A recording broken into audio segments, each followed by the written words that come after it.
This is one of those ideas that I've had for like a year, I think. I started coming up with this image when I was working at my last job, and I was outside a lot in the winter time on long walks, and I was wearing my long black leather jacket and this scarf that I used to cover almost my whole face because it was Swedish winter, and this image came into my head, and I just really liked the idea of a character placed in the forest in the cold with the only body part being exposed being the toes. I don't know why, I just thought it was a interesting image, and but I felt like I didn't have a reason to paint that. It felt boring, or like just like a funny idea that I didn't really have a reason for painting. So I left it on the back burner in the back of my mind for a year until I puzzled it together with other feelings and reasons.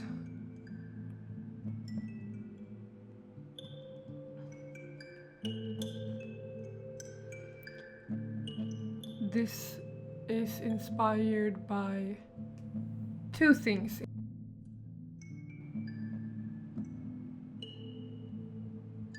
Female sexuality and neurodivergence, and how sometimes, no matter how much we try to hide those two things, we can't. And no matter how much in new situations we wish to not be judged on those things, we still are, even when we do our absolute best to try to hide them. First off, the female sexuality or attractiveness, I should say. It's like if you're tired and you don't have the energy to make yourself pretty every day, it's something to comment on, and it's something that is reflected in how you are treated. But on the other side, if you do have the energy to make yourself pretty, it is definitely commented on, and it is shown both in ways that maybe customers, if you work in a store, will treat you better when you look prettier, or they will treat you worse when you look prettier, because then they can objectify you. But if you didn't have the energy to put yourself together that day, they will treat you worse because they don't respect you, because you're not a pretty woman in their eyes. It's a double-edged sword, and sometimes it feels like you just wish you didn't have to be observed as a woman at all, because you can never win in that sense. They will disrespect you if you look ugly that day, and they will objectify you if you look good that day.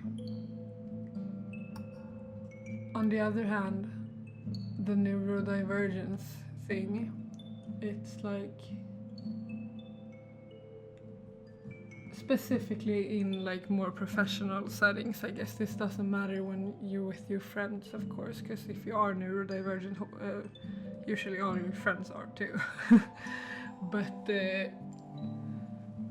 at work, in school, always, it's been like, you know, the feeling when maybe before you even know there's something weird about you, like everybody else already knows there's something weird about you. And if you have the self awareness of being like, hi, I have this diagnosis, or like I struggle with this, blah blah blah, the response will usually be like, oh, like everybody has that nowadays, or like, oh, okay, yeah, totally, you do, sure.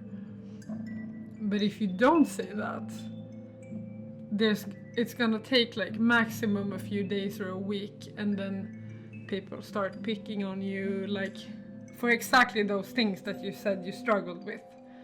But it's like, oh, what, you never do this the right way, or you always fuck this up, or blah blah blah. I say, yeah, thanks, I know, you're like the 1000th person to tell me that. I'm pretty aware, and I did tell you that I had a diagnosis, remember? So in the same way as the attractiveness things, it's like you lose either way, and there's no way to really hide, no matter how much you try to hide. And that's how I chose to symbolize it in this painting. It doesn't matter how much you cover your whole face and your whole body up, and it will be the first thing that people notice. The red toenails being the thing that symbolizes both.